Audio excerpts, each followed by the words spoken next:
રાધે રાધે. જય સિયારામ.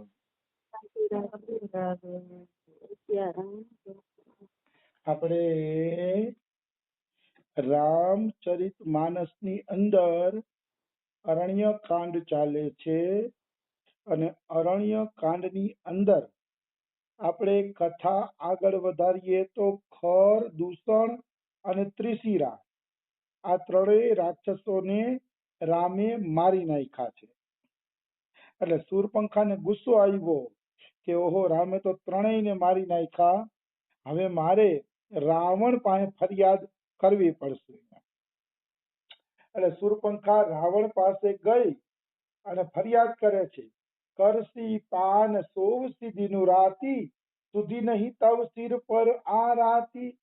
મતલબ તું આખો દી જે દારૂ પીધે રાખસ અને તારા માથા ઉપર દુશ્મન આવી ગયો છે એનું તને ભાન નથી. રાવણને વઢે છે શૂરપંખા. અને પછી વળી શૂરપંખા ઉપદેશ આપે છે, એવું લાગે જાણે સો ચૂહે મારકર બિલ્લી હજકો ચલી. એના જેવું લાગે હો. એવી રીતે ઉપદેશ આપે છે કે આપણે હસવાનું આવે કે આ રીતે થોડા કઈ ઉપદેશ આપવાના હોય.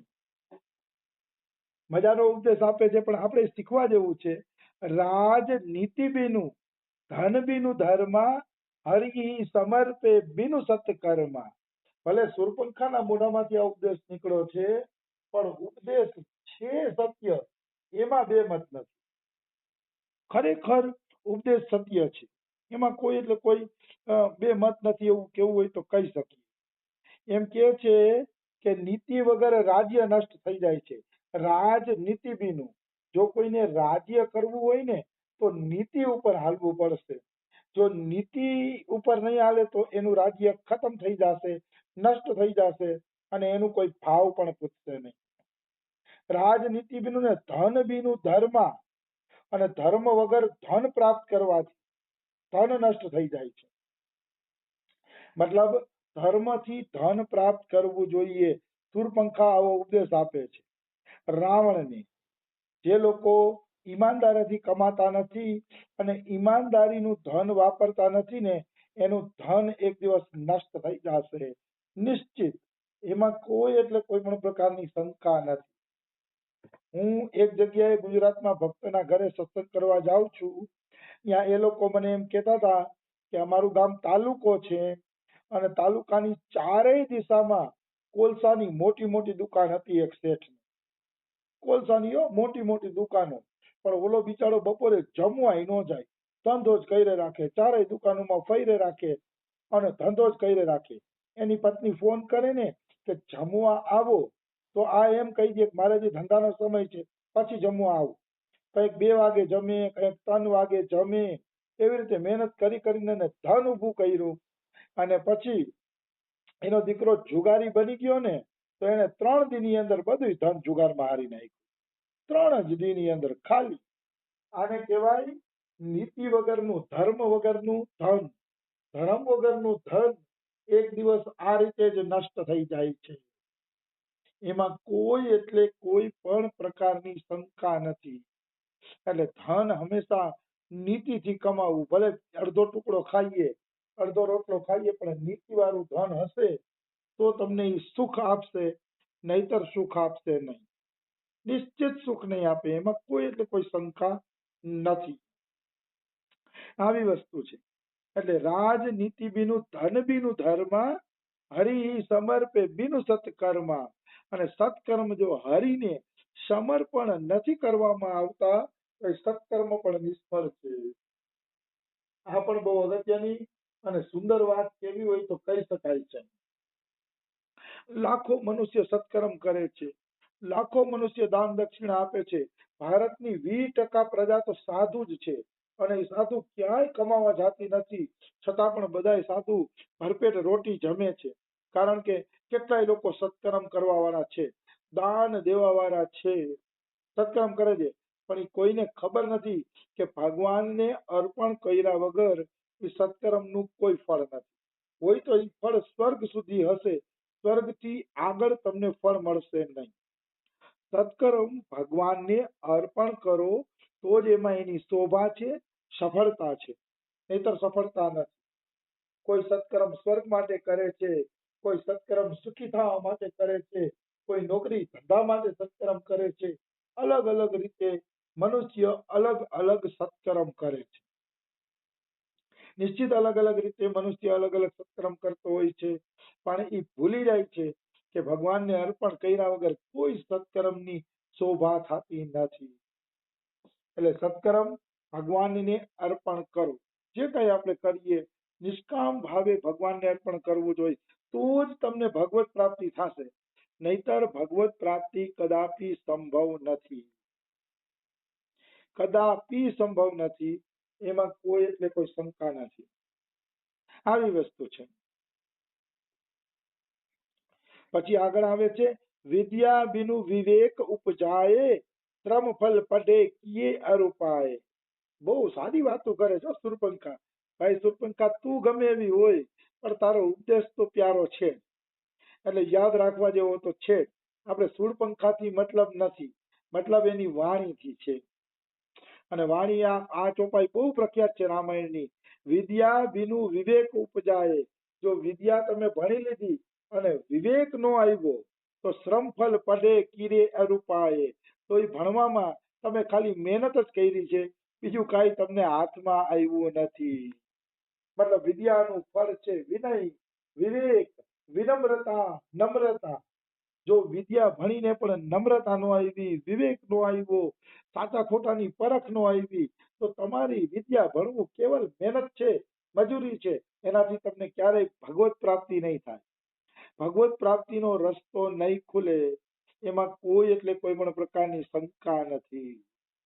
એટલે વિદ્યા ભણો તો સાથે સાથે ગુરુને પૂછીને વિવેકે શીખો કે ગુરુજી મારે વિદ્યા ભણું છું, એનો સાર શું છે. એનો સાર છે વડીલો સામે વિવેકી બનો, સાચા ખોટાની પરખ કરો, સંસાર અસત્ય છે ભગવાન સત્ય છે એની પરખ કરો, ભગવાનની ભક્તિમાં લાગો, સત્કર્મની અંદર લાગો. આ બધી વસ્તુ થાય તો વિદ્યાનું ફળ તમને મળ્યું, નહીતર તમને વિદ્યાનું ફળ કોઈ પણ રીતે મળ્યું નથી એમ માની લો. આવી વસ્તુ છે. તા વિદ્યાયા વિમુક્તયે. જે મુક્તિ અપાવે ને એને જ વિદ્યા કહેવાય. એટલે વિદ્યા ભણીને પ્રત્યેક કર્મ ઉપર નજર કરો કે આ કર્મ મને મુક્તિ અપાવશે કે નહીં. મુક્તિ અપાવતું હોય તો જ એ કર્મ કરો, નહીતર એ કર્મ કરો નહીં. કારણ કે મુક્તિ ન અપાવે એ કર્મ નથી, એ દુષ્કર્મ છે. એમાં કોઈ એટલે કોઈ પણ પ્રકારની શંકા નથી. એટલે મનુષ્યએ હંમેશા ધ્યાન રાખવું કે વિદ્યા એવી ભણવી કે જે મુક્તિ અપાવે, એવી જ વિદ્યા છે એ ભણવી જોઈએ. સંગ તે જતી કુમંત્ર તે રાજા, માન તે જ્ઞાન પાન તે લાજા. બહુ સરસ મજાની વાત કરે છે, દિવ્ય વાત કરે છે કે વિષયોના સંગથી સંન્યાસી નષ્ટ થઈ જાય છે. સંગ તે જતી, જતી એટલે સંન્યાસી. આપણે કહીએ ને આ તો જતી છે, તો જતી એટલે સંન્યાસી. તો સંગ એટલે આસક્તિ. આસક્તિથી સંન્યાસી નષ્ટ થઈ જાય છે. જે સંન્યાસી છે એને આ સંસારમાં કિંચન માત્ર કોઈ વસ્તુની આસક્તિ ન કરવી જોઈએ. કેવલ ભરપેટ ભોજન મળી જાય પછી એને પ્રભુના ધ્યાનમાં ચિંતનમાં સમય વિતાવવો જોઈએ. જો એ આશ્રમની કે ચેલા ચેલીની કે કોઈ પણ પ્રકારની આસક્તિ કરશે, સંન્યાસી થઈને એ આસક્તિ કરશે કે કોઈ સારું વાહન મને લઈ દઈએ, તો પણ એ સંન્યાસી ધીરે ધીરે નષ્ટ થઈ જશે. સાક્ષાત ભગવાન વામન ભગવાને દેખાડ્યું છે કે એને 3 પગલા જ ભૂમિ માંગી અને બલિરાજા તો કેટલું દેવા તૈયાર હતા કે હજી વધુ પડતું માંગી લ્યો, જેથી તમારે બીજા પાસે માગવું ન પડે. ત્યારે બલિરાજાને વામન ભગવાન એટલું જ કહે છે, ભાઈ સાધુને જોતું હોય ને એટલું જ સંગ્રહ કરાય, એનાથી વધુ સંગ્રહ કરાય નહીં. સાધુ તો એટલું જ લે જેટલી જરૂર છે, એનાથી વધુ સાધુ સંગ્રહ કરતો નથી. એટલે રેવા દ્યો કે અમે કે આટલું ઘણું કે વધુ અમારે જોતું નથી. તો સ્વયં વામન ભગવાન શીખવાડે છે કે ભાઈ સંન્યાસી થઈ ગયા એને જરૂર પૂરતું જ વસ્તુ રાખવી, બીજી વસ્તુ એને રાખવી જોઈએ નહીં, આસક્તિ કરવી જોઈએ નહીં, નહીતર સંન્યાસી સાધુ છે એ નષ્ટ થઈ જાય છે. મોટા ભાગના સાધુ સાધુ તો બની જતા હોય છે, પણ પછી ભોજ ભંડારામાં ને એમાં પડી જાય છે અને ધીરે ધીરે નષ્ટ થઈ જાય છે. એટલે સંગ તે જતી કુમંત્ર તે રાજા. કુમંત્ર એટલે ખરાબ સલાહ, ખોટી સલાહથી રાજા નષ્ટ થઈ જાય છે. એટલે રાજાએ હંમેશા મોઢા ઉપર ઠકુર સુહાતી કહેતા હોય એવા લોકોની વાત માનવી જોઈએ નહીં. અને સુરપંખા હોશિયારીથી જ્ઞાન તો આપે છે, પણ એ સુરપંખાના કુમંત્રથી જ રાવણ નષ્ટ થઈ ગયો. તો કે સુરપંખાએ શું કુમંત્ર આપ્યો? કુમંત્ર એવો આપ્યો કે મેં રામને કીધું કે આ સીતા તારી સુંદર પત્ની છે ને, એ તારે લાયક નથી, વનવાસીને લાયક નથી. આ તારી સુંદર પત્ની તો મારા ભાઈ રાજા રાવણને લાયક છે. એટલે રાવણ માટે તું આ સીતાજીને મને આપી દે. તો રાવણને આવી ખોટી વાત કરે છે કે મેં તો ભાઈ તારા માટે સીતા માંગી અને ઓલા રામે મને નાકાન વગરની કરી નાખી છે. તારા માટે સીતા માંગો કહીને આવું કર્યું. આવી રીતે કુમંત્ર ખોટી સલાહથી રાવણના કુળને શૂર્પણખા નષ્ટ કરી દે છે.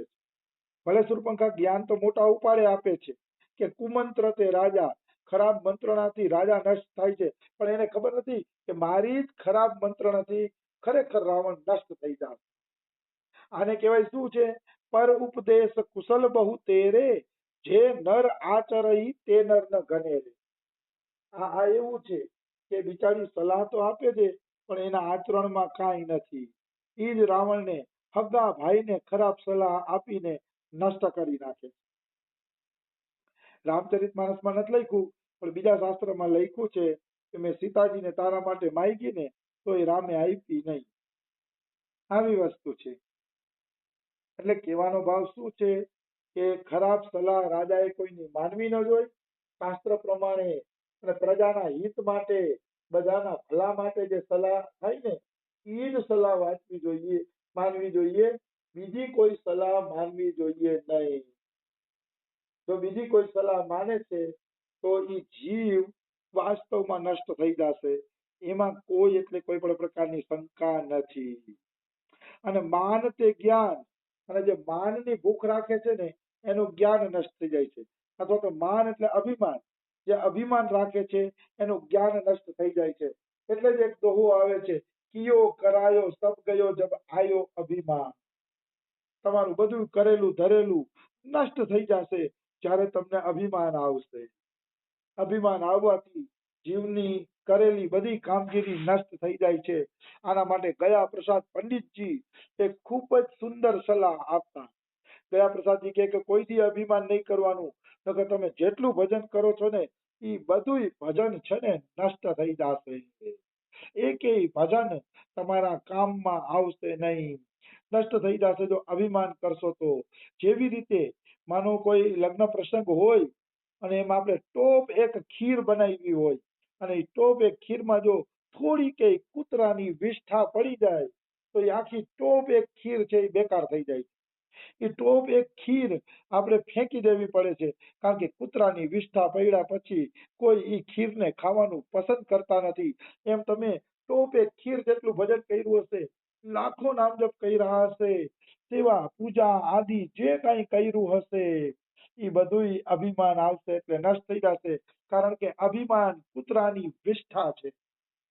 એટલે કીધું કિયો કરાયો સબ ગયો જબ આયો અભિમાન. અભિમાન આવવાથી કિયું કરાયેલું બધું છે એ નષ્ટ થઈ જાય છે. એટલે મનુષ્યએ હંમેશા અભિમાનથી સાવચેત બનીને હાલવું જોઈએ. અભિમાન ક્યારેય કરવું જોઈએ નહીં. આવી વસ્તુ છે. તો અહીંયા કે છે માન તે જ્ઞાન, અભિમાનથી જ્ઞાન વયું જાય છે અને મદિરા પાનથી લજ્જા. જે લોકો મદિરા પાન કરે છે, દારૂ પીવે છે, એનો લાજ શરમ નષ્ટ થઈ જાય છે. કારણ કે મદિરા પાન કરતા હોય ને એને પછી જગતની લાજ શરમ રહીએ નહીં. કેટલી આશ્ચર્યની વાત છે કે મદિરા પાન વાળાને લાજ શરમની પરવા નથી, પણ ભક્તિ કરવી હોય તો આપણે માળા હાથમાં રાખવામાં અને તિલક કરવામાં શરમ લાગે છે. વિકાર છે એ જીવનની, કે મદિરા પાન વાળાને લાજની પરવા નથી અને આપણે અહીંયા તિલક કરવામાં શરમ લાગે છે કે કંઠી પહેરવામાં શરમ લાગે છે. વિકાર છે એ જીવ કોઈની ભજન ન કરી શકે. ક્યારે ભજન કરી લેશે જો આવી શરમ રાખશે તો? હું એમ નથી કહેતો કે કંઠી તિલકથી જ ભગવાન મળી જશે, પણ કહેવાનો અર્થ છે કે જો દારૂડિયો ઈ લાજ છોડી દેતો હોય તો આપણે પણ થોડુંક ભક્તિમાં હિંમત કરીને આગળ વધવું જોઈએ, એવું મને લાગે છે. તો સમય થઈ ગયો છે. શૂર્પણખાનો થોડોક ઉપદેશ બાકી છે, ઈ કાલે લઈ લેશી. રાધે રાધે, જય સિયારામ. રાધે રાધે.